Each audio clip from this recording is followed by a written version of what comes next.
안녕하십니까 여러분. 강명도TV 자유조선을 시작하겠습니다. 오늘은 아기 예수님이 오신 성탄절입니다. 모든 국민들께 그리고 시청자 여러분들께 예수님을 사랑하는 모든 성도님들께 성탄절을 축하드립니다. 최근 한반도 정세가 긴박하게 돌아가고 있습니다. 미중 관계가 악화되는 속에서 중국은 러시아와 강력한 군사 훈련을 실시하고 있는 것 같습니다. 어제는 중국과 러시아의 폭격기와 전투기들이 무더기로 우리 방공 식별 구역인 카디즈 진입하는 사건이 일어났습니다. 이렇게 무더기로 진입한 사건은 최근에 와서 보기 드문 일입니다. 특히 한중 관계가 상당히 좋다고 하는, 즉 현 정부와 중국의 시진핑 정부는 상당히 가깝다고 늘 자랑해 왔습니다.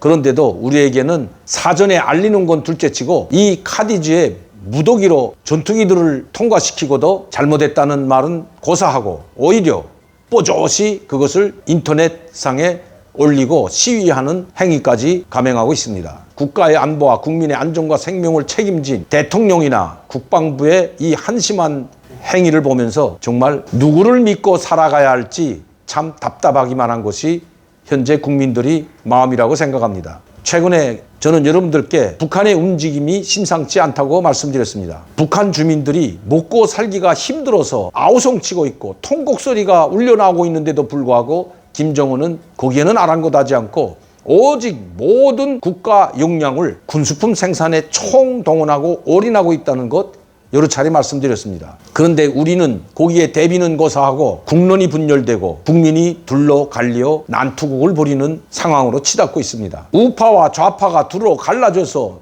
끝도 없는 싸움을 벌이고 있습니다. 국력이 하나로 집중되고 국민이 하나로 단결하여 북한의 군사적 도발에 대응해도 모자랄 판에 이렇게 한심한 작태를 보이는 정치권을 보면서 국민들의 한숨만 깊어가고 있습니다. 이렇게 나라가 내분으로 정신이 없는 사이 김정은은 호시탐탐 어떻게 하면 한 방울의 피도 흘리지 않고 한국을 집어삼킬까 하는 생각만 하고 있다는 것입니다. 북한 경제가 폭망하고 전국에서 국민들의 아우성이 터져나오고 전염병으로 쓰러져 가고 있는데도 김정은은 또다시 선군 정치로 회귀하는 듯한 말을 내뱉었습니다. 12월 24일 어제 노동신문 일면 논설에 나온 글입니다. 위대한 영도자 김정일 동지의 혁명 무력 건설 업적은 사회주의 조선의 만년 제보이다. 장황한 이야기를 했습니다. 핵무기로부터 첨단무기로부터 오늘날의 북한의 국방력이 이렇게 강화된 것은 모든 것이 다 김정일의 선군 정치고 그리고 김정은을 위대한 용장으로 모셨기 때문에 가능하다는 이야기들을 열거하고 있습니다. 그리고 강력한 군사력과 그리고 그 총대 위에 평화도 있고 사회주의 건설이 위대한 승리도 있다고 쓰고 있습니다.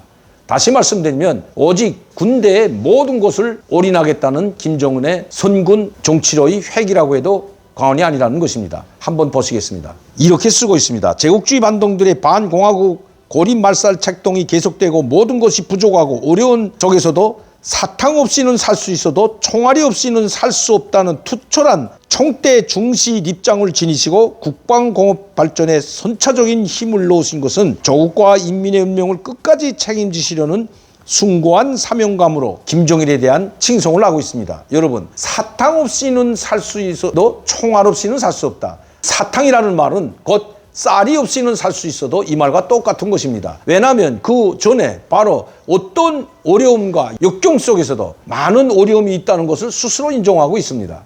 많은 사람들이 굶어 죽고 경제가 폭망해도 오직 총대 위에서만 자기들의 체제를 지킬 수 있다는 어처구니 없는 말을 노동신문 논설로 그것도 일면에 그대로 싣고 있다는 것입니다. 그 위협을 계승 발전시켜 나가는 분이 바로 김정은이라는 것입니다. 김정은 또한 김정일의 혁명무력 건설을 계속 이어받아 바로 김정은이 첨단 무장 장비들과 강력한 국방력을 건설할 수 있었다고 쓰고 있습니다. 북한, 특히 김정은은 이제는 군대밖에 의지할 데가 없다는 것입니다. 김정일이 가장 어려울 때 선군 정치로 회귀하여 군대를 앞세워서 인민을 탄압하고 자기 체제를 지켰던 것처럼 바로 김정은도 경제가 파탄되고 인민들이 굶어 죽어가고 있는데도 불구하고 또다시 군대를 내세워서 군대에 의지하여 북한을 통치하려고 하고 있다는 것입니다. 이 내용을 한번 보시죠. 경애하는 최고 용도자 동지의 현명한 용도 밑에 전군이 죽어도 변치 않을 혁명 신념을 만장약하고 완벽한 실천 능력을 갖춘 불패의 정치 사상 강군, 도덕 강군, 일당백 혁명 강군으로 더욱 튼튼히 준비되고 있다는 것입니다. 전군이 다 죽어도 변치 않을 혁명적 신념으로 무장되어 있다는 것입니다. 북한의 120만 군대가 김정은 한 사람, 즉 김정은 독재자 한 사람을 위해서 모두가 죽어도 좋다는 이야기나 똑같습니다. 아니, 다 죽으라고 써 있습니다. 이것이 오늘의 북한입니다. 이 현 정부는 그리고 통일부도 북한을 너무도 몰라도 모르는 것 같습니다. 좋은 말만 해주고 방역 장비라든지 의료 장비든지 금강산 관광, 개별적 관광을 해주면 북한이 여기에 호응해서 맞장구를 칠 줄로 착각했던 것입니다. 북한은 역대적으로 비굴한 정권에 대해서는 무자비하게 짓밟아버린 것이 역대 북한의 대남 정책이었습니다. 이제는 정신 차릴 때도 된 것 같습니다. 이미 내년 1월 8일 당 제8차 대회가 아니더라도 오늘 김종일 최고사령관 29돌 기념하여 노동신문에 실린 이 논설만 보더라도 북한이 어디로 갈지 방향을 제시하고 있다는 것입니다. 결코 핵무력을 포기하지 않겠다는 단호한 입장을 전 세계에 선언했다고 해도 과언이 아닙니다. 사탕이 없이는 살 수 있어도 총알이 없이는 살 수 없다고 노골적으로 이야기하는 김정은, 바로 결코 핵무기를 포기하지 않겠다는 전 세계에 대한 선언이나 마찬가지인 것입니다. 오늘도 강명도TV 자유조선을 시청해 주신 여러분들께 진심으로 감사를 드립니다. 많은 분들이 구독하고 시청할 수 있도록 전파를 부탁드립니다. 감사합니다.